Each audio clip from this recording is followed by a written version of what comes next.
Good evening, everybody. Thank you for attending this special concert and for joining us via the live stream. Before we get started here, I want to take the time to just recognize a few people and take care of a few housekeeping items for you tonight. In your hands and up on the screen, you'll see the program and our slides. And I just want to recognize Hannah Smotrich for designing the program.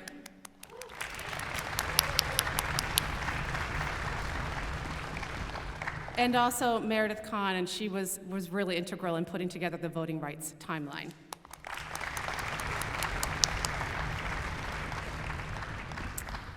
This is the concert band's final concert of the term, and this is also the time that we recognize students for whom this is their last concert as students here at U of M.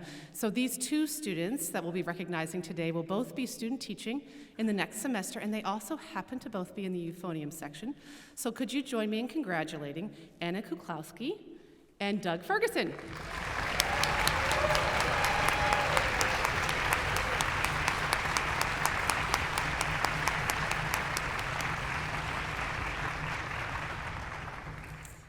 So a few things for housekeeping purposes.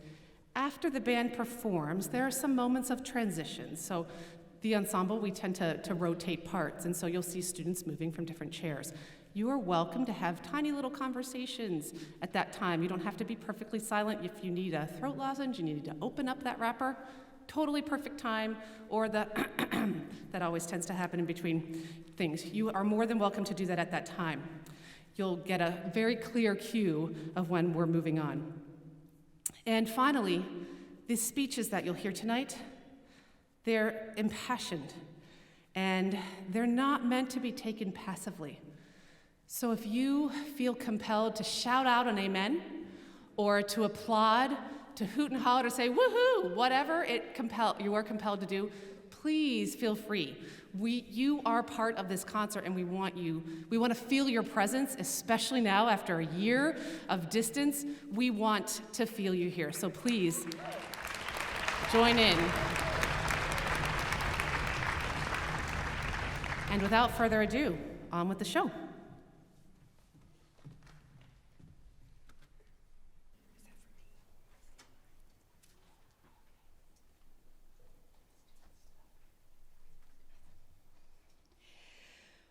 We hold these truths to be self-evident. That all men and women are created equal. That they are endowed by their Creator with certain inalienable rights. That among these are life, liberty, and the pursuit of happiness. That to secure these rights, governments are instituted, deriving their powers from the consent of the governed.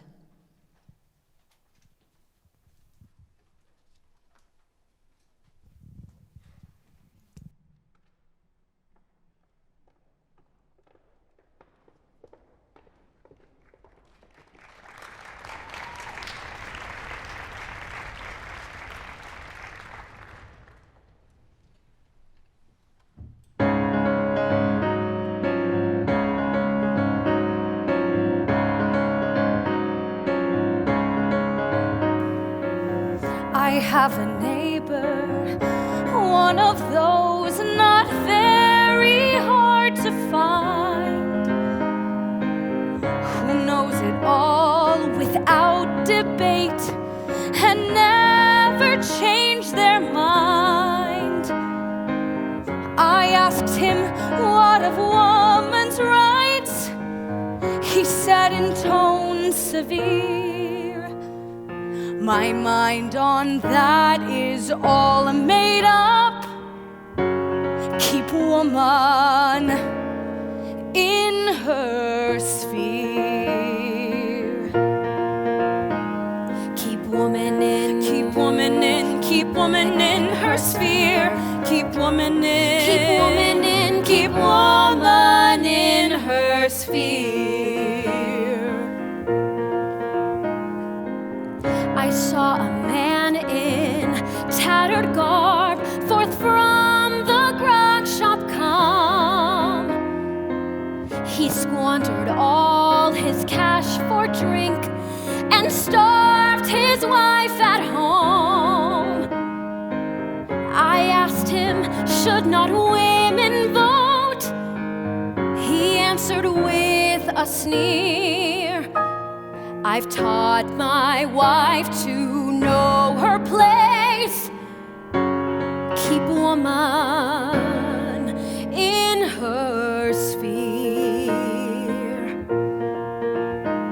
Keep woman in, keep woman in, keep woman in her sphere. Keep woman in, keep woman in, keep woman in her sphere.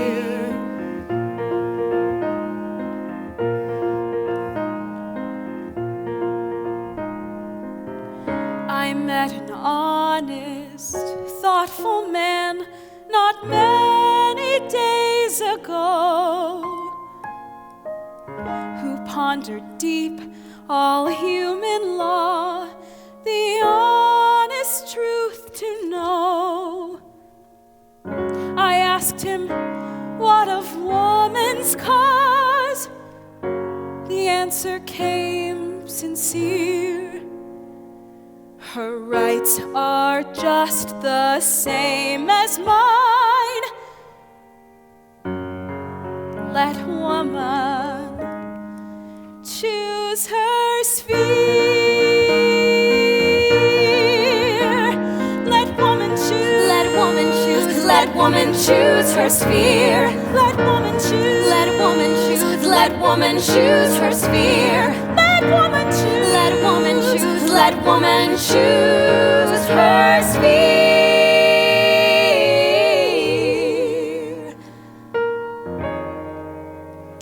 Let woman choose her sphere.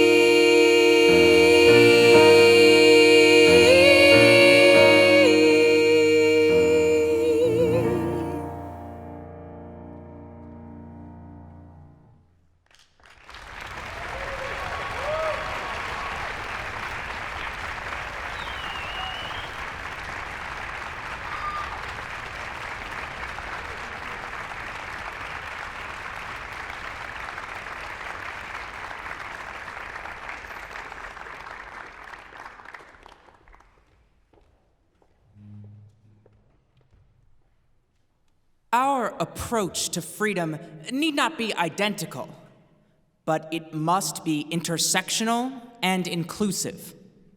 It must extend beyond ourselves.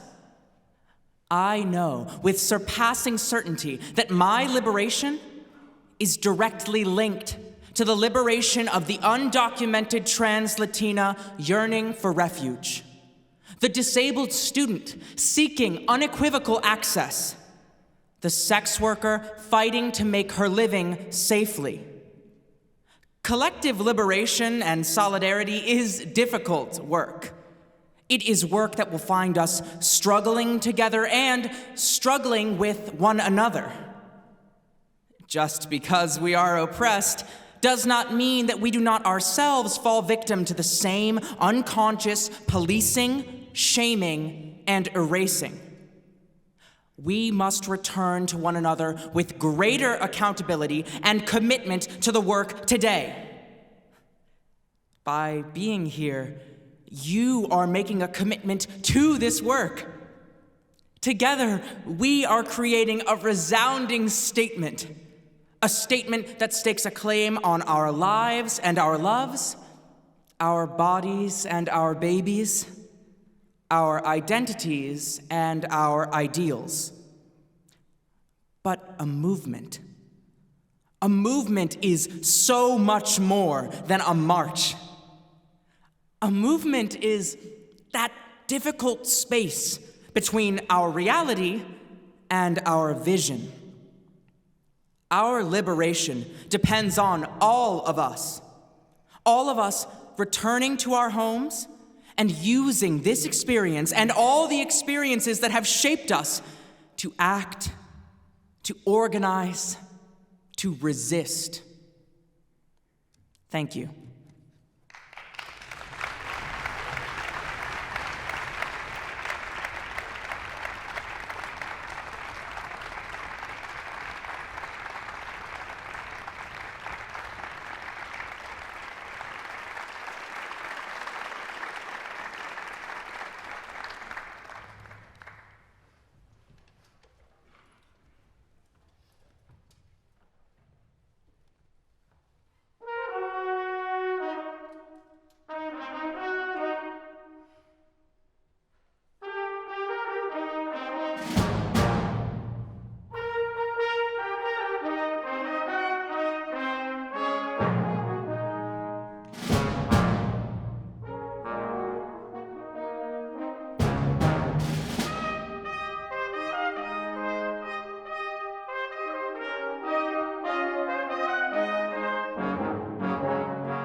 That man over there says that women need to be helped into carriages, lifted over ditches, and to have the best place everywhere.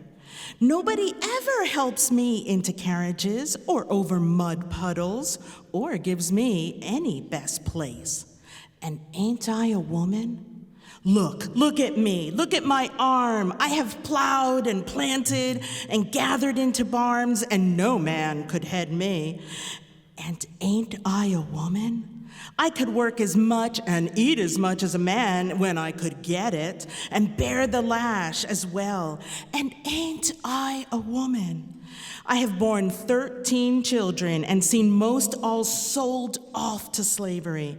And when I cried out with my mother's grief, none but Jesus heard me. And ain't I a woman? Then that little man in black there, he says women can't have as much rights as men, 'cause Christ wasn't a woman. Where did your Christ come from? Where did your Christ come from? From God and a woman. Man had nothing to do with him. If the first woman God ever made was strong enough to turn the world upside down all alone, these women together ought to be able to turn it back and get it right side up again. And now they is asking to do it. The men better let them.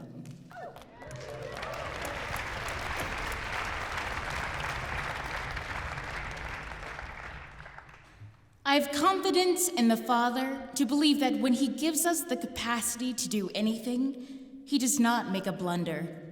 Leave women then to find their sphere, and do not tell us before we are born even that our province is to cook dinners, darn stockings, and sew on buttons. We are told that a woman has all the rights she wants, and even women, I'm ashamed to say, tell us so. They mistake the politeness of men for rights, seats, while men stand in this hall tonight and their adulations. But these are mere courtesies. We want rights. There is the old conception that woman, single or married, should remain at home. Then there comes the Industrial Revolution, taking the industry out of the home and consequently taking the woman out with it. In order to meet this new condition, there arises a second conception that woman must choose from the two prerogatives of either getting married or going out to business, and that as soon as a woman gets married, she must leave her profession and stay at home. The second conception is the one we are living under.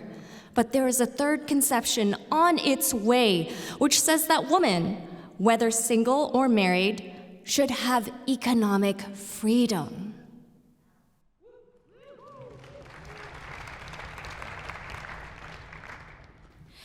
At that first convention in 1848, one of the resolutions unanimously adopted read, "Resolved, that the women of this country ought to be enlightened in regard to the law under which they live, that they may no longer publish their degradation by declaring themselves satisfied with their present position, nor their ignorance by asserting that they have all the rights they want." This resolution still applies to the women of today. They have gained much since 1848, but they have made their gains piecemeal.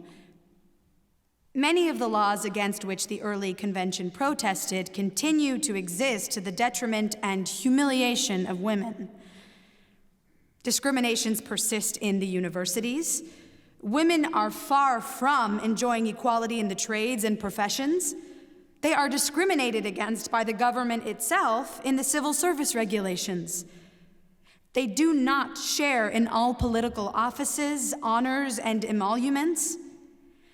They have not attained complete equality in marriage or equal rights as married women over their property, or even in the matter of the guardianship of their children. There is danger that, because of a great victory, women will believe their whole struggle for independence ended. They still have far to go.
Whereas freedom and equality are essential to human development, and whereas woman is as much a human being as man, and therefore entitled to share with him, we believe that the well-being and progress of society depends on the extent to which both men and women are able to develop their full personality and are cognizant of their responsibilities to themselves and to others.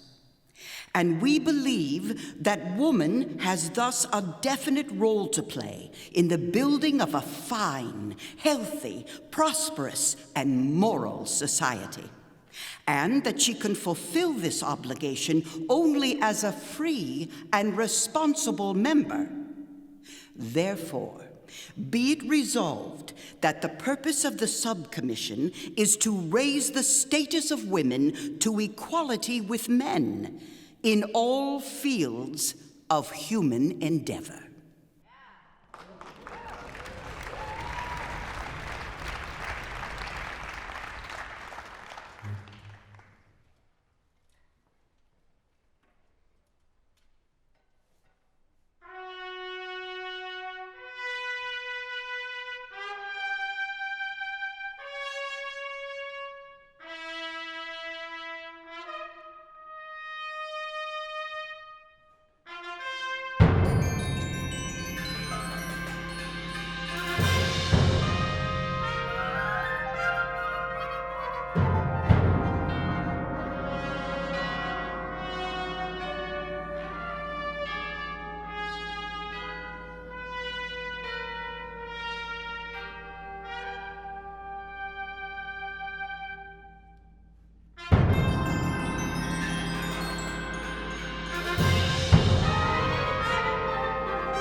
If a woman had a problem in the 1950s and 1960s, she knew that something must be wrong with her marriage or herself. Other women were satisfied with their lives, she thought. What kind of a woman was she if she did not feel this mysterious fulfillment waxing the kitchen floor? She was so ashamed to admit her dissatisfaction that she never knew how many other women shared it.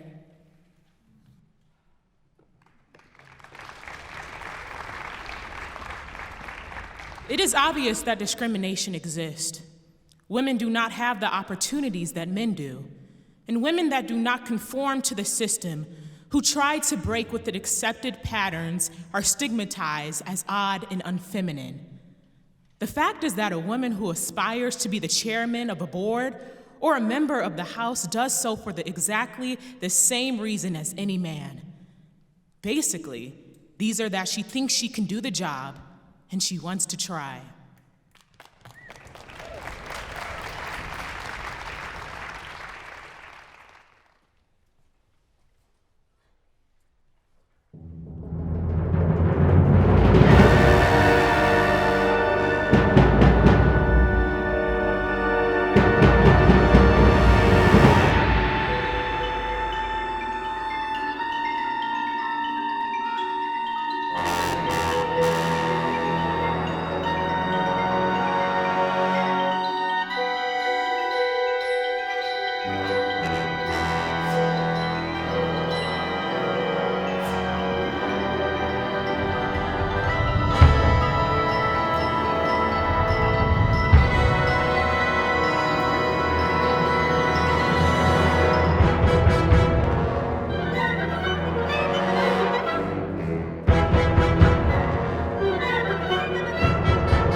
If we are interested in building a movement that will not constantly be subverted by internal differences, then we must build from the inside out, not the other way around. Coming to terms with the suffering of others has never meant looking away from our own, and we must look deeply. We must acknowledge that to change the world, we have to change ourselves. Even sometimes our most cherished, block-hard convictions.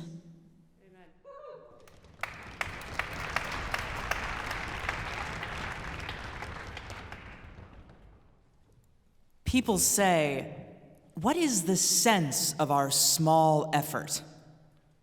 They cannot see that we must lay one brick at a time. Take one step at a time.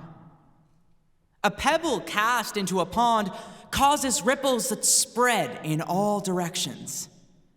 Each one of our thoughts, words, and deeds is like that. No one has a right to sit down and feel hopeless. There is too much work to do.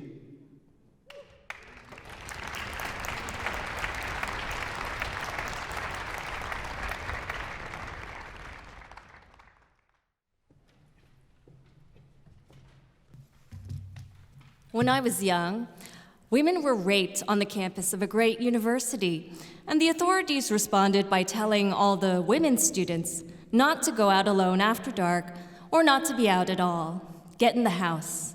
For women, confinement is always waiting to envelop you.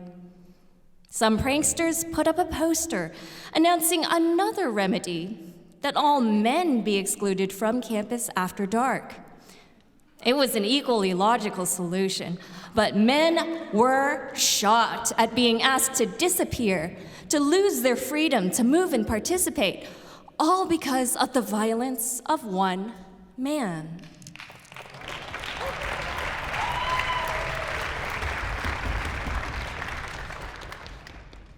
It is not about a viral campaign. It's about a movement.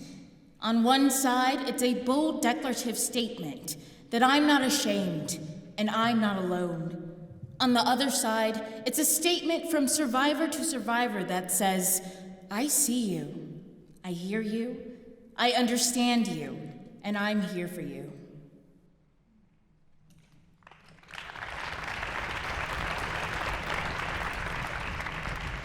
I want to say that I value the press more than ever before as we try to navigate these complicated times, which brings me to this. What I know for sure is that speaking your truth is the most powerful tool we all have. And I'm especially proud and inspired by all the women who have felt strong enough and empowered enough to speak up and share their personal stories. I want all the girls watching here and now to know that a new day is on the horizon.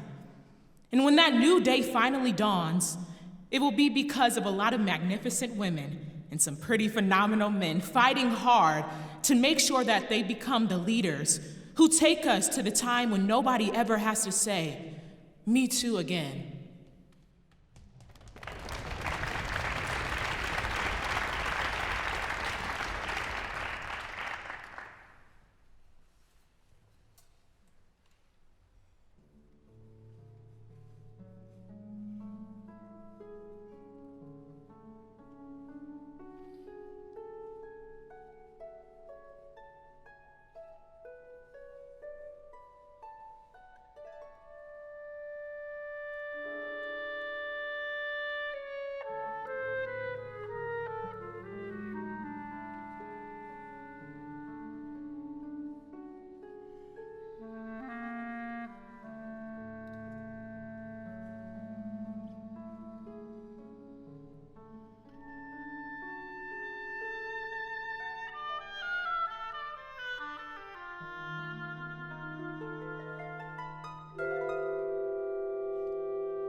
We know that a single candle can light a dark room. Imagine what all these flames can do. We will not live in darkness. We will burn brightly. To all the abusers and predators and harassers and enablers, we will burn your pedestals and hiding places to the ground. All your darkest secrets will be brought to light. We are strong, and we will not let you snuff out our light. We will burn brightly, and not with hate, but with love.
The women's movement, the feminist movement, is not a middle-class clique. It is not an elitist class of white women hiding from men. It is a positive, ever-growing movement of women who believe in the equality of all people. Women who are not willing to settle for token change, but insist that the economic and political resources and power of this nation, the world, be distributed equally. It is a woman being concerned about women and being willing to place women's needs and their development first. It is a battle for economic, political, and social freedom, and not a battle of the sexes. It is not white. It is not racist. It is not classist. It is not closed. Understand that although we are all of the same gender, we must cross over miles of mistrust and cross-victimization in order to meet, in order to learn, and to grow and work together.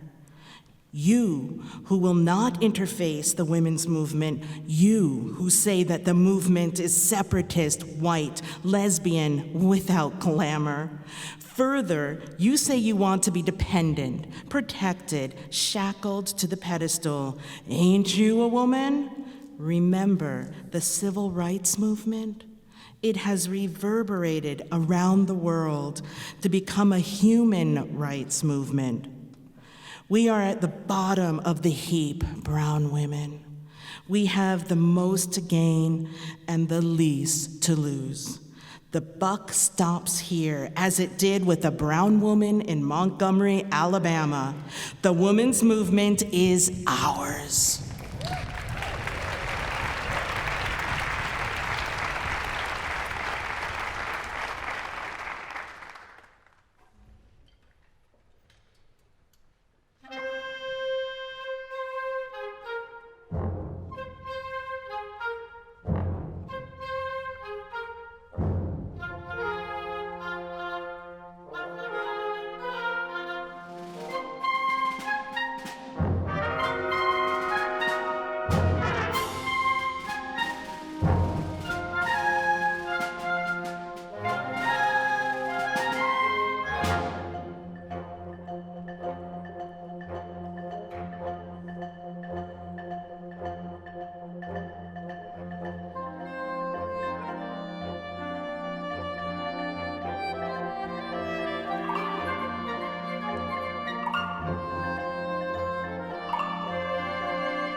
I believe that it is time to break our silence.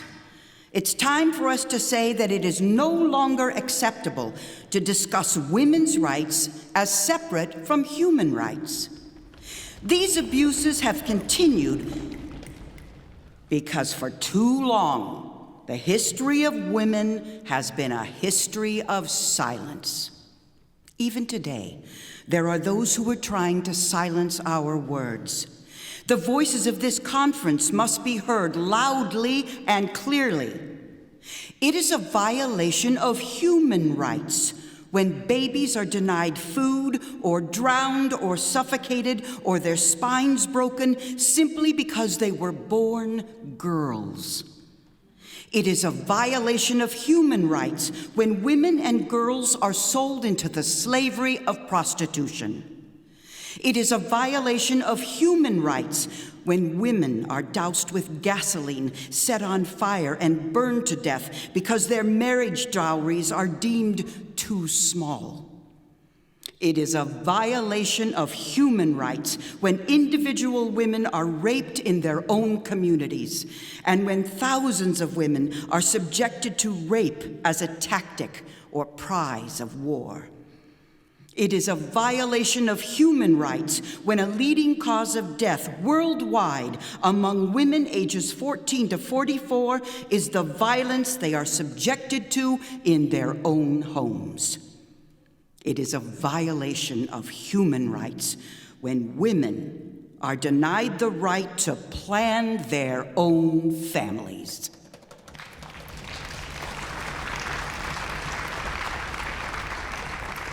And that includes being forced to have abortions or being sterilized against their will. If there is one message that echoes forth from this conference, it is that human rights are women's rights, and women's rights are human rights.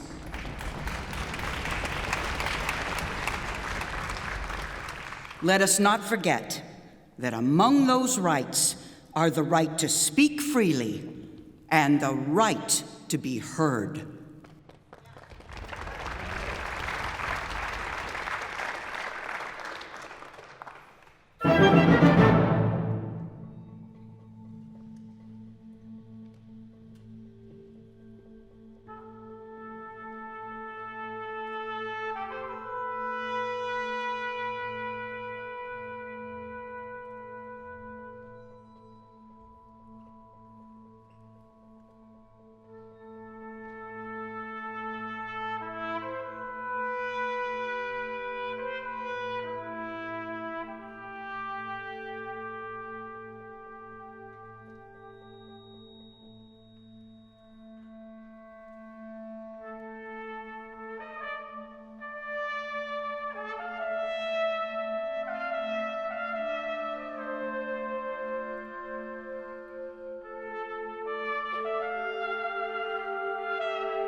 When my mother, Shamila Gopalan, came here from India at the age of 19, she maybe didn't quite imagine this moment, but she believed so deeply in an America where a moment like this is possible. And so I'm thinking about her and about the generations of women, Black women, Asian, white, Latina, and Native American women, who throughout our nation's history has paved the way for this moment tonight. Women who fought and sacrificed so much for equality, liberty, and justice for all, including Black women who are often, too often, overlooked, but so often prove that they are the backbone of our democracy. All the women who worked to secure and protect the right to vote for over a century, 100 years ago with the 19th Amendment, 55 years ago with the Voting Rights Act, and now, in 2020, with a new generation of women in our country who cast their ballots and continue the fight for their fundamental right to vote and be heard. But while I may be the first woman in this office, I will not be the last. Because every little girl watching tonight sees that this is a country of possibilities. And to the children of our country, regardless of your gender, our country has sent you a clear message. Dream with ambition, lead with conviction, and see yourselves in a way that others may not, simply because they've never seen it before. But know that we will applaud you every step of the way.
These women raised their voices on the picket lines so we could make ours heard at the polls. They risked safety and security, withstood hypocrisy, and overcame misogyny.